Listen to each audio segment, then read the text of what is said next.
Hi, welcome to What's Hype About Health with Dr. Natasha. This episode, we are excited to talk to Dr. Tina Cooper.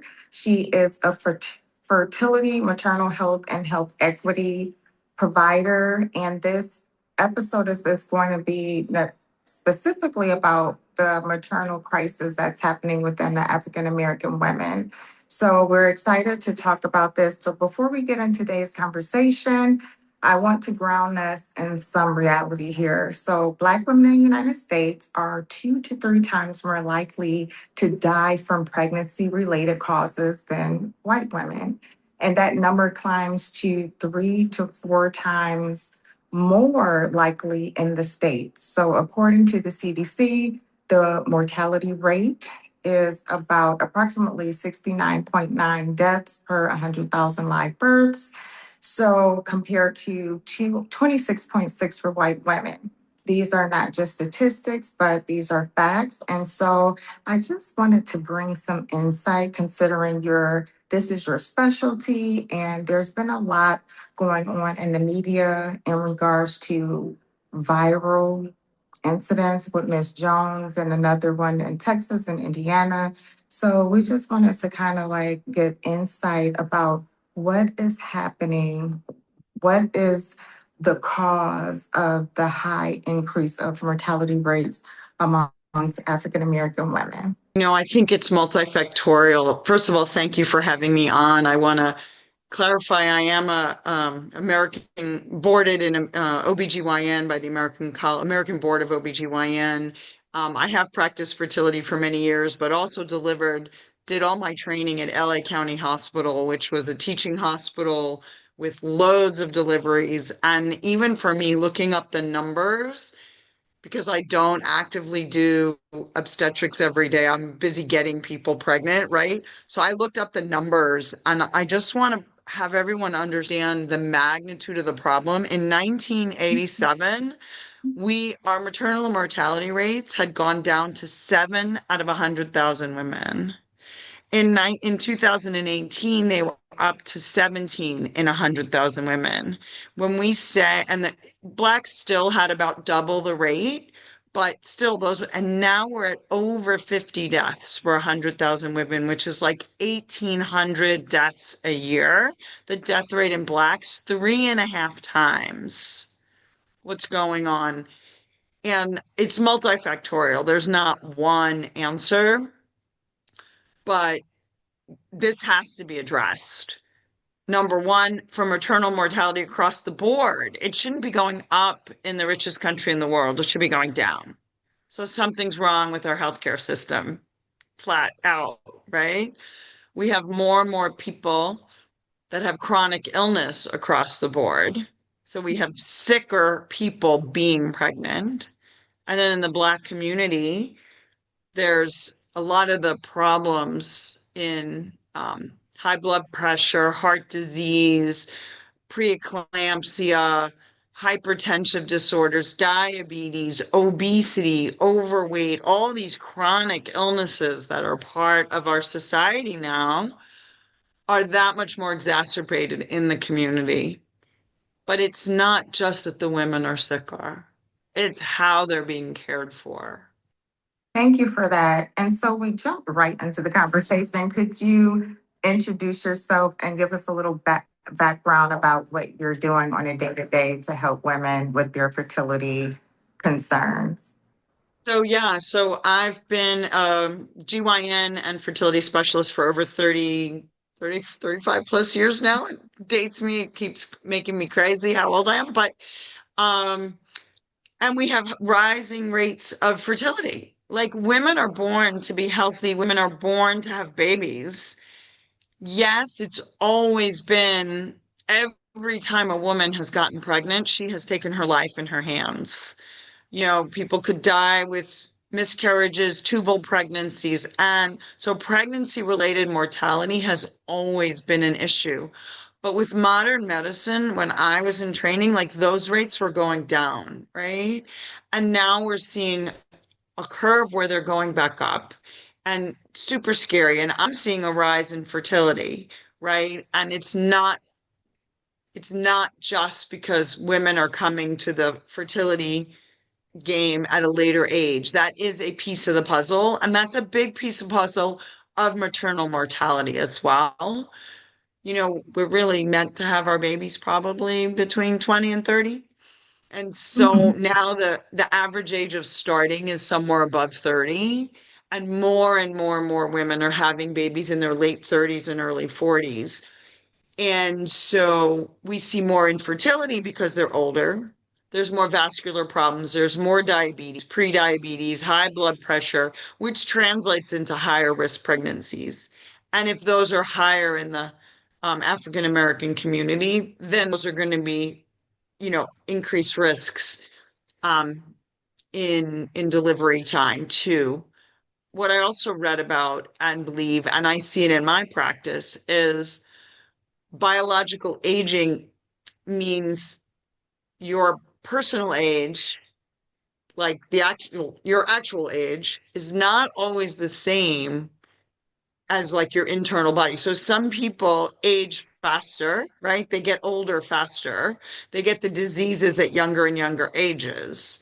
And when you look comparatively, Black women, African American women in our country, um, age faster. And when they've compared maternal mortality, one thing, a lot in the old days, people would say were genetic problems, except when they compared maternal mortality rates across the board to people from other countries, the rates were worse in America. Right, right. Within one generation, basically, they got worse. So there's something different about African American women living in this country with the stress of racism in this country that doesn't happen in other countries. So that was a question. I was going to say I've recently completed an article that was highlighting especially the two viral incidents that happened where African American women presented to the emergency room, one actually being in labor, crying, screaming, her pain score was 10 out of 10. And even the grandmother, her family member that was there was trying to advocate for her, and she said, is this how you treat all of your patients or just the Black ones? What are your thoughts about what's happening in regards to the overwhelming response of African American women being afraid and scared of presenting to, the healthcare centers for medical treatment, given their concerns and what's happening currently in the media? Well, first of all, when you showed me that video, it's so blatant and clear that she wasn't getting care. And healthcare, I do think there's been, like I always say, healing happens in the connection, not necessarily in the medicine, right? I mean, obviously the medicine and the science is critical. We used to just have pieces of paper and you walked in and you looked at the person in the eye and you said hello and a name. And now there's all this charting on computers and you're not, if you have a piece of paper and you're writing the notes and you're doing it face to face. Healthcare has always been face to face until they Right. brought computers into the room. And all of a sudden you're shifting to a computer, and it's so flagrant in that how can you take care of any human without looking them in the eye? That's not care. And I don't know what level, if that was an RN or a triage nurse or a tech, but health care means looking another human in the eye, not looking at a computer screen. I mean, even on Zoom, right? When you do telehealth, you're looking at the person in the Perfect. eye. So when you have a back to a patient, that's not care. It's not, right? So, you know, I think that has entered the healthcare system across the Right. board. And then that's just flagrant I don't know, malpractice of that. I mean, there's just no excuse for it. And how can that be avoided? There's got to be training that literally we need to go into the medical centers and remind people that healthcare is people to people. Computers and papers come later. And, you know, I think sometimes people like they have to chart because they're going to get in trouble if they don't chart and if the date and the time stamps are off. But care has to be human to human. You know, we talk about AI, right? And computers replacing, and AI can help you with a diagnosis, but you gotta have human to human connection for care.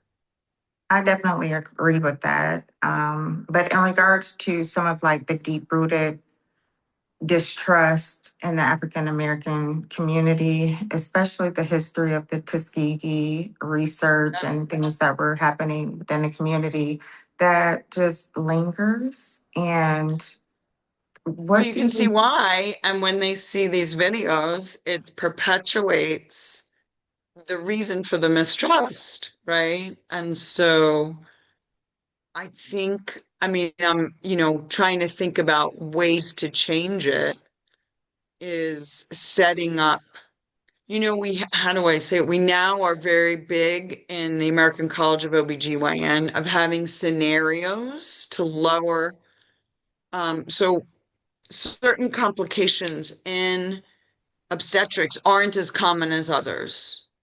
And so you may learn about them in residency, but you may never, maybe you see it once every 5 years, once every 10 years, something that's very high stakes, bad outcomes likely, but you have to therefore have simulations. They now have simulations. And correct? in hospitals, you have to have regular simulations so that the staff is prepared. It's like if we all know, but we've heard code blue. We watch Grey's Anatomy, right? And everybody rushes in and you have to know how to do that. You have to practice fire drills in high schools, right? Active shooting drills that they now have in high schools to prepare for the worst. So I think they need to have simulations over and over again and have committees in hospitals. And if you're training someone, they got to go through the training. The computer comes last. You look at the patient in the eye, right? And you have to teach this. You can't make Correct. assumptions that they're going to know this and then same with bias, implicit bias, right? You have to go in and teach people, look, we all have biases. Your job is to know that you may have a bias and ignore it and not ignore that there might be a bias. It's address it head on. And this is not permitted in this office, in this hospital, in this scenario. That's what I'm going to ask you. What systemic changes do you believe are non negotiable if we are serious about closing the maternal and reproductive health gap for women of color? Well, a big thing is, again, I'm big on number one, heal the healer first, because the doctors themselves, come in and they have their own issues of this system that was created is this one-on-one system that's dominant, submissive, like the doctor is the top of the hierarchy and they're supposed to have all the answers. And so they're like, I know things, and they speak from their mind about knowing. And then the patient across all boards is like, no, no, I know the body. And like, no, the patient knows their body. The patient should be on equal footing. There should not be, when you're healing, you can't heal from dom sub. You have to heal from equality. And so, number one, changing how you take care of people and teaching how to communicate, teaching emotional intelligence, teaching implicit bias, teaching how to listen, teaching how to speak from the heart really should be a class, right? In all healthcare, whether it's nursing, doctoring, or all the ancillary services in the hospital, right? So having doulas and advocates and allowing patient advocates when you're in labor or you're, you know, prepartum, peripartum, postpartum, you're not in the state to be your advocate. Like, you need somebody to be there for you and allowing that and not making them, again, less than, right? So that's really important, I think. And I think that's part of why things went up in COVID, mortality went up in COVID. Patients were alone. There was no advocate. There was no touch from a loved one to actually keep them calm in a delivery room. So changing how we deal with um, making patient and doctor um, equals in the sense of we're both here trying to make you the healthiest you can be, healthy mom, healthy baby. Thank you. I was saying that I really like that concept, and it seems like you have so much compassion. Why do you think your mindset is so different for, for you than from so many others that people might encounter on their healthcare journey? You know, I actually think it's kind of funny, but I ended up, it's a long story of how I ended up in practice by myself. And it pulled me away from I very much was at a teaching hospital, USC, LA County, very busy, very academic center. And it was protocol based, and we do it this way. And then I ended up on my own, and it was like I had to reinvent like my style of practice. And it led me down a path of number one, I guess I've always been really curious and I've always accepted that people know their bodies, right? And so I was always open to what patients were learning. I live in LA, people are into alternative stuff. So I was always listening and hearing about where they were going. And it brought me to the integrative medicine field. I have a fellowship in integrative medicine and training in functional medicine. So I'm outside the echo chamber sometimes of the standard medical box and very much was trained in healing the healer, motivational interviewing, listening to your patient, understanding there's more than one way to heal. And it just guided kind of how I practice. And even what I also see over just we as a society in America, um, more and more people are sicker and sicker at younger ages.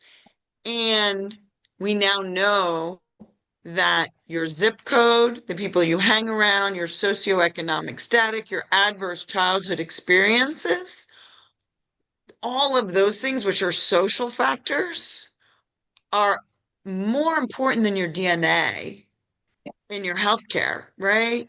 And Definitely. so when I started learning that, it was like, whoa, there's so much more.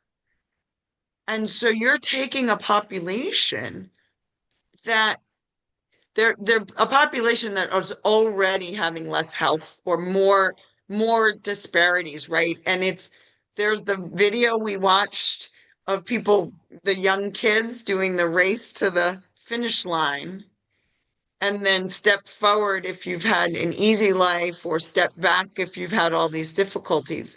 When you comes to the healthcare system, you cannot separate all those adverse childhood experiences, stress that's in the body. And if again, we were lowering maternal mortality though. We were getting so much better in the 80s and the 90s. And we've taken a tip to the worst. So that tells me why is it changing? Number one, maybe women are older when they're getting pregnant, so they're at more risk for problems. But also, again, we may be just sicker as a society. We're more indoors. Nobody teaches you that you need to go outside to actually get sunlight, that the blue light of computers and the energy efficient lights in the house, the body actually thinks they're living in a cave and the body gets sicker. how we breathe, the food we're eating nowadays. We have more chemicals in our food, more chemicals in our environment. People don't breathe through their nose. Maybe there's air pollution and they get asthma and they breathe through their mouth. They're not sleeping as much. The stress of not being able to put money on the table all adds to health factors, so they come in sicker. Yeah, definitely. And then the other big thing that I think may also be that I was thinking about is what we saw in that viral video was just pure, I mean, pure like inappropriate care of labor. But a lot of these illnesses happen postpartum. And also the doctors are rushing back. Doctors aren't getting, um, every 5 minutes you have to see another patient, right? You got to get back to the office. The insurance companies don't reimburse for doctors to spend, let's say, all day in the hospital or things like that. So once the baby's out, sometimes it's like, oh, delivery's over. And they may go back or they're in the next room or there's someone else. But a lot of these problems happen postpartum. The Very blood true. pressures go up postpartum, the hemorrhages happen, right? And so it may be that the doctors, we need to teach the ancillary, the nurses and the techs and whoever's in the room, you need to call for help ASAP. So it's teaching the doctors and it's teaching the other caregivers and maybe giving time that there's a physician on staff in labor and delivery 24/7, not just for delivery. So I like that, we're having a conversation. And yes, I could have chosen to speak to a provider of color, but I felt like it's needed to have these conversations, one for health equity, but also to bridge that division and Mhm. people of color opposed to white women or female providers. So not everyone has that mindset, but we do want to highlight things that have happened in the past, such as, the physician Marion Sims back in 1876, where he performed surgery Horrible. on enslaved Without anesthesia. women without anesthesia.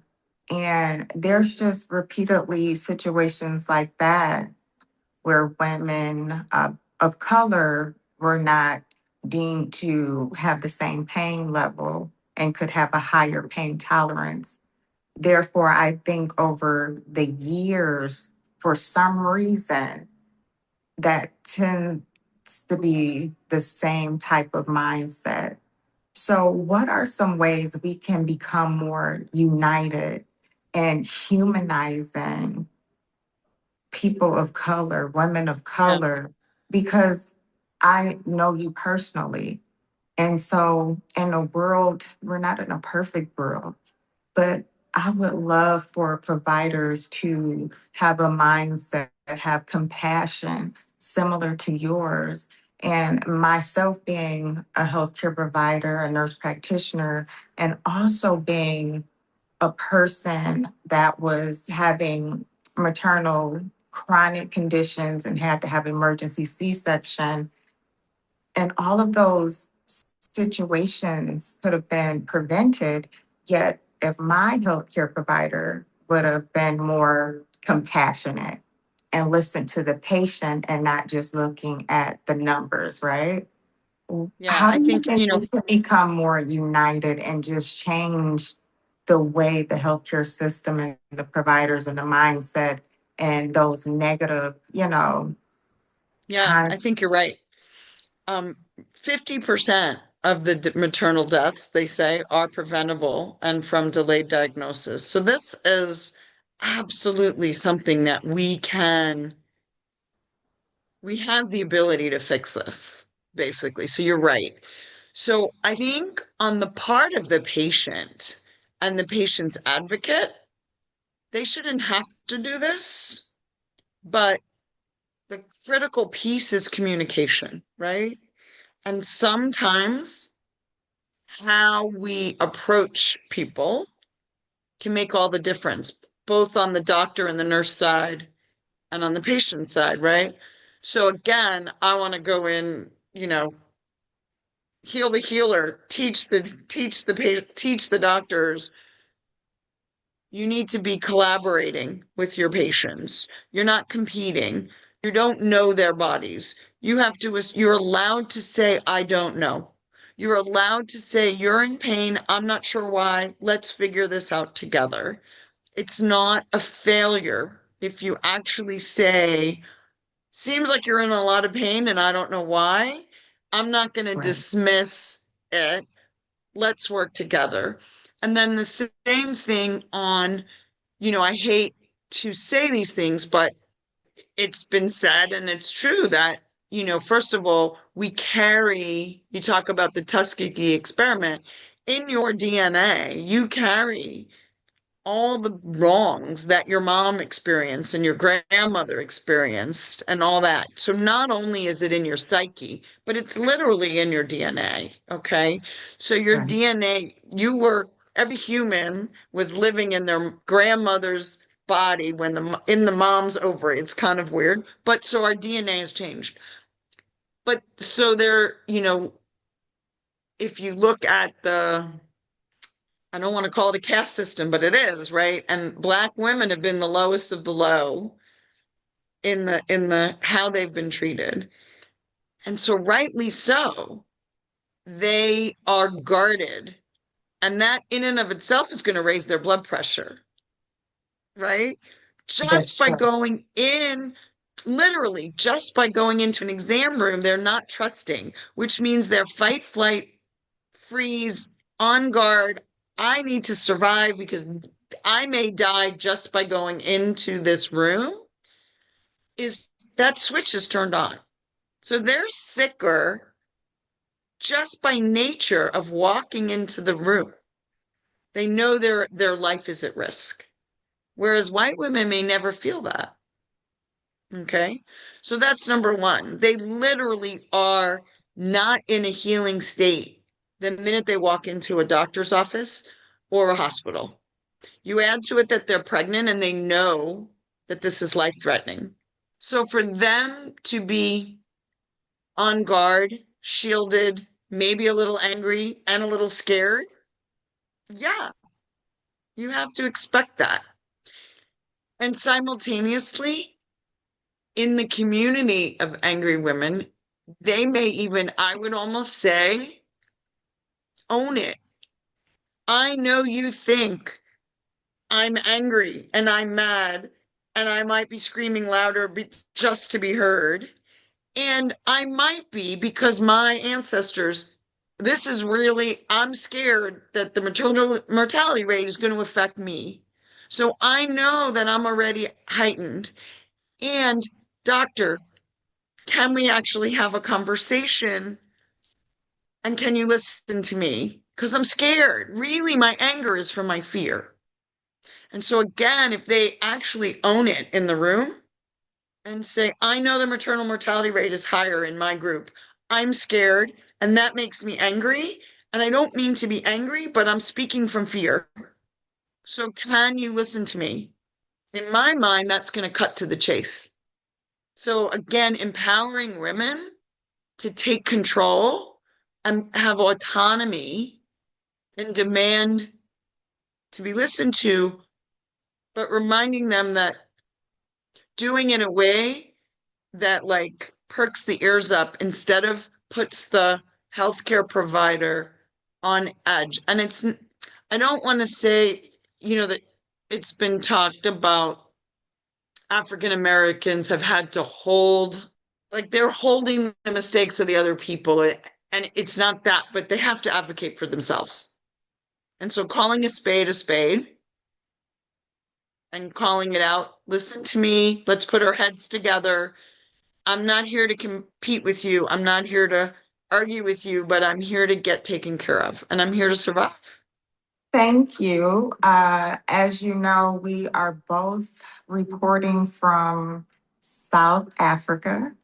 as we are on a South Africa impact tour and with the humanitarian travel group. And I'm so excited that all of the group are such a diverse group. We come from different walks of life. We have different backgrounds and expertise, but yet we are coming together and united to provide impact in South Africa. So having these conversations off camera and then transitioning on camera to provide a deeper level of impact, but also being transparent on how we feel about these topics because yes, health providers are human. So, us having this conversation and displaying it publicly is a first step to advocacy. So, thank Right. you with joining hands and being united and woman to woman, regardless of, religion or our race or whatever, our socioeconomic status. We are all one. Yeah. And And that's if, what's important. yeah, and for me, I'm here to empower women. I've just, as a gynecologist, it's should be about the strength of women. Women create life. We create civilizations, and we have been shut out of the conversation for way too long. And I think when we enter the conversation, we get curious and more creative about how to collaborate to make the situation better, especially when we're talking about maternal mortality. No woman should be risking her life in 2026 just to have a baby. And yet we all Absolutely. know it's real and we So have to take it back. before we go, and I know that we wanted to specifically address that, and because it's an issue, it's an ongoing issue, and then with the two viral cases, it just puts it at the forefront of our mind to be a little more purpose with having these conversations. But fertility is also an issue and people are seeking your help. Could you give us a synopsis of that before we go, just so people can know how to find you and what services you are providing, because that's important too. Fertility rates are rising. And again, I think it's also part and parcel that we are not teaching how to be well and how to be healthy. And so not only is it that older women, women are waiting till they're older to have children, which in and of itself makes it more difficult. But again, we need to turn back and take back our health. And we need to teach wellness. And so you can find me. drtinaplays.com is where I have programs for coaching. Um, I want to coach fertility patients about taking back, advocating for themselves to get more healthy.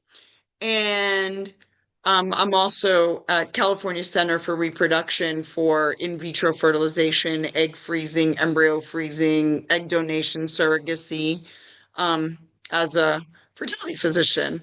But you can find me at my podcast, Your Healing Playground, where I talk about ways to heal. And Dr. Tina plays for, again, retreats on women's empowerment, women's health, women's pleasure. We all have a right to health and wellness and our best lives. And that's where I want to be there for women. Thank you. Thank you for joining us this evening. We really appreciate it. And if there's any time you want to rejoin the conversation or join us for any upcoming events that you have, please let us know. But I'll be sure to share your information as well. And thank you for being on What's Hype About Health. Thank you. Thank you so much for having me. It's a pleasure. And again, let's change this. Let's let's out it and turn it back. Just like in South Africa, truth and reconciliation. When you actually acknowledge the problem. That's how they are integrating here. They're acknowledging the problem, not ignoring the problem. And that's where we got Unification. to do it in the United States. That's right. And on that note, we are unboxed and fearless, and we will continue to have those unboxed and fearless conversations. Thank you.